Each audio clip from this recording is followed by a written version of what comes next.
Now, the rest of the story. College football, Saturday, September 24, 2005.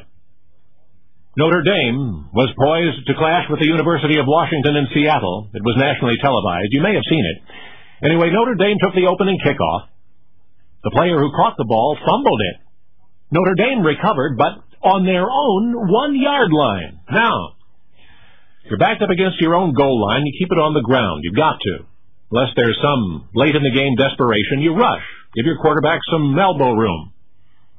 But Notre Dame's Coach Weiss says no. Sends in another play, an impossible play, it would seem. Pass. Pass right. And his entire team knows why. It was a promise. Coach Weiss had promised someone ahead of time that he could call the first play of the game, call whatever he wanted, and he had called pass right. Now, college football enthusiasts already know where I'm going with this, so bear with me for the sake of those who have not heard. That Notre Dame coach, Charlie Weiss, had recently befriended a small boy, a 10-year-old boy, who was very sick, brain cancer. Youngster's name was Montana Mazurkowitz. He was actually named for Notre Dame star quarterback Joe Montana. Anyway, this little boy had been a huge Notre Dame fan all his young life, and now he needed some encouragement. So Charlie Weiss befriended him. In fact, Charlie had just been to his house earlier in the week, had brought him a football, and told him a little about Joe Montana, who had been Charlie Weiss's roommate in college. And then Charlie asked the youngster, how would you like to call the first play of Saturday's game? Well, the little boy said, sure.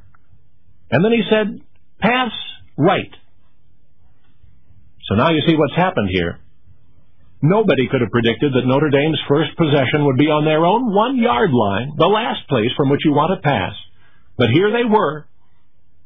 Michigan State had just beaten Notre Dame the week previous, so they needed a good start here. But Coach Weiss says, no. We're not playing it safe. We're running Montana's play. So out they go. Quarterback Brady Quinn, standing there in his own end zone, takes the snap, looks right, sees tight end Anthony Fasano open, just barely open. So Quinn throws to him, and Fasano, this big tight end, catches it, turns to run. He has to leap over a defender, which no one has ever seen this big guy do, but he makes it for a gain of 13 yards. And yes, the Irish went on to beat U of W 36-17, a victory that stood on the shoulders of a little boy and his impossible play. But see, it was not about looking big to a sick kid. It was about keeping a promise. Because little Montana, he had died the previous day in the home Charlie Weiss had visited. Would surely never have held the coach to that risky, awkward opening pass. But it worked. And even still, Anthony Fasano wonders how he managed to hurdle that defender without help from somewhere. But maybe we know, because we know the rest of the story.